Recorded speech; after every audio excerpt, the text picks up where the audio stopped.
Are you looking for one of the most affordable, cheapest skirmish games on the market? This may be it for you. Check this review out. Have you ever wondered what games you should keep or you should lose? Find out here at Purge Reviews. Titans Tactics is a 2-player skirmish game. There's no way around it. That's what it is. And there probably isn't a game in a genre that's less made for me than Titans Tactics. I don't mind spending money on board games, so I'm not looking for a cheapo alternative. I'm not looking for something that's maybe the components are down to keep the price down, which there is a market for that. That might be for you, budget gamer, but it's not necessarily for me. So right there, it loses a point or two for me. How does the game play? I mean, it has no IP, so it's kind of generic pieces going around, which is going to be great for some people. I prefer IPs, but for other people, it's going to work out great. But there are so many skirmish games, and there's so many different ways to play them, from like Rebels Imperial Assault, that has a pretty good skirmish game, to gigantic miniatures like Warhammers. And war games, aren't they skirmish games? There are so many on the market. So what separates this one? It's pretty solid. It's pretty easy to get into. There's not a lot of rules that trip over itself. And I feel like the decisions really do matter. And some neat things going on here about how the tiles flip, etc. This game, I feel like, was, and I don't have any inside information, was totally designed for the budget gamer. So let me talk to you. If you're not a budget gamer, I think this will only appeal for you if you're looking for something lighter, you want something quick, the rules are simple, maybe a skirmish game to start out with your children. For everybody else, I would say this is for a budget gamer. You don't spend a lot of money. For some reason, Summoner Wars maybe doesn't appeal to you, the other skirmish games, and you'll give something in a box. Maybe the characters in this game appeal to you. That would be something that would be interesting to you. For everybody else, I don't know there was a niche for skirmish games that pulls everything down. So like the opposite, how everything has gone up in scale and price and miniatures, etc. And this one just pulls it all back. People always say they want this. There's a vocal minority that says they want a game like this. But I wonder. For me, it's going to be a Purge. Here's the box for Titans Tactics. It's very small, very portable. I can pick it up in my hand, but it is kind of thick, so be aware of that. It's not going to fit in your pocket. It's a very dark box, and you have these guys jumping on it. I wish the artwork was probably better in the game, and I think that this box could have been a little bit more dynamic. I see what they were going for. Not really sure it works. We have a rule book, which we'll take a look at in a few minutes. You're going to have a board that's really small. I think more of these small games that come in these big boxes could do this with a smaller board. Pretty generic. You're going to have your tracks across the side, but really it's just a hex. Inside, you'll have some of these fog things that you put in. These walls that you will join. These are all nice cardboard. These are your champions. In most games, these would have been miniatures. And this, you're going to have tiles of the different ones. And they're all double-sided. So, if you can live without miniatures and want tiles, here you go. And then the cards will fit right in there. You're going to have a whole bunch of different cards to choose from. I do kind of want to show you the artwork. I'm not a huge fan of it, but you can see some people may like this. It's not really my style. I don't mind the skeleton. I just don't think it's drawn very well. And if you're the artist, I'm really sorry. I just don't think that this is, really dynamic. If you were making this on a budget, I get it. I get it. Just not my style of artwork. That looks really cool. And then these cards are just, with swords and really just the colors. The icons help it not be help it be colorblind friendly. But so here are the cards. You get a whole bunch of tiles. Things that you have in here. Here's some reference sheets. That's what you get. Here's a rule book. Fantastic. Pictures of the components on the front. Really good. You're going to have the objective and the setup that you're going to have here. A little bit of flavor text over the different factions. Kind of how the board works and the walls and the champion tokens. All that's explained at this point. Summary, really simple. Taking turns.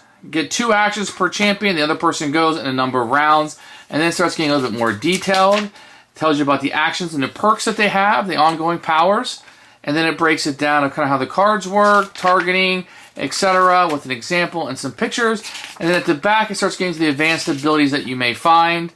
And then the end phase. I actually found this book to be very, very good. It may not look like it on a first glance, but I found it to be very easy to read, very easy to reference some of these advanced stuff you need in the back when you're playing the game. I almost intuitively knew where to go in the book to find it, and that's aces. And you wouldn't think that when you first start up. This could have been a disaster, and it was averted. So each player is going to choose a faction and choose 3 of that faction, and then you'll have your tiles over here. Each player will also take a wall, and they can place it anywhere on the board they want. You'll have your little meter over here. If it ever gets completely to one side, that player would win. Same thing would be on this side. Or when the 6 rounds are over, whatever side it's on will get the point for the round. Each player will then place their 3 champions on their side of the board. Light side up, wherever they want. And then you're ready to play. So each player will get a hand of skill cards. They're exactly the same except for the different colors on the back. And this is more of a hand than a deck. And you can choose any 5 colored cards that you want to get out of here based on perhaps the champions that you chose. So if you chose, you might want a certain combination. But important to note that you can choose any 5 cards that you want. Now players are going to take turns activating their champions one at a time. When you activate a champion, you get 2 actions. You have 3 possible actions that you can do. One is you can yield, pass, and do nothing. The other one is you can move twice. So if you're the red, you can move 2 spaces on the board, and then if you wanted to, you could activate one of the abilities on your cards. You can pass twice, you can move twice, you can do any combination of those 3 that you so choose. So let's say you're the blue player. You're going to have these abilities that will be on the card down here, and you always have this perk. Now based on this symbol up here, you will always be able to do something. In this case, he has the skirmisher. When he's targeted by an enemy ability, the enemy must spend 1 additional skill card to hit him. She has a shield, reduce all damage dealt to her by 1. And he also has that thing where you have to spend an additional skill card to come after him. And each possible person has something different. These 2 ones I've already explained to you, but this one has looks like a person running on front. That's swift. You get 1 additional action when they activate. After you perform your 2 activations, you can either push or plan. If you push, you have to take an additional action, any one of the 3 that I named, pass, move, or play an ability. Or you can plan, and that's how you would get more skill cards into your hand. You can draw 3 more skill cards. And when I say draw, you literally go through this and choose whatever 3 cards that you want. So let's say this guy ended his turn here, and he wanted to fight. Now if you look here on the card, he's going to have 3 possible actions. 1 in red, 1 in yellow, and 1 in black. So if I wanted to activate the red one, I would discard 1 of my red skill cards to take this action. And that font is really small. If before attacking you have more cards in your hand than your opponent, you deal 2 damage to the target, otherwise deal 1. And this little thing over here would tell you the range that's going on, the color is the color card you have to discard, and then the words and the text is what you have to do. So when you take damage, let's say the red player did 2 damage to him, it would come this way. So it doesn't matter which of the blue guys I hit, blue people will take damage on this. So there's no individual damage that's being done. And if I was able to get enough damage all the way to here, then I would win. And you play a number of rounds and see who win. Very easy. Let me reiterate. On your turn, you take turns. You have 6 rounds. You take 2 actions per champion. 1 action could be to pass nothing, 1 to move. The other one is to activate the abilities on these cards by discarding these cards. And what you do is you just try to pound the person until they do not have any health left.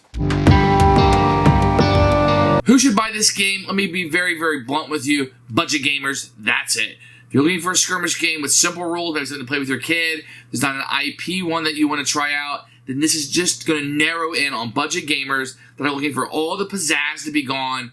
I just want the skirmish, I want the characters, I want the cards, and I want the gameplay, and that's it. This is for you. The rest of you, I think you get this other places, and this is going to have enough pizzazz for you. Purge for me.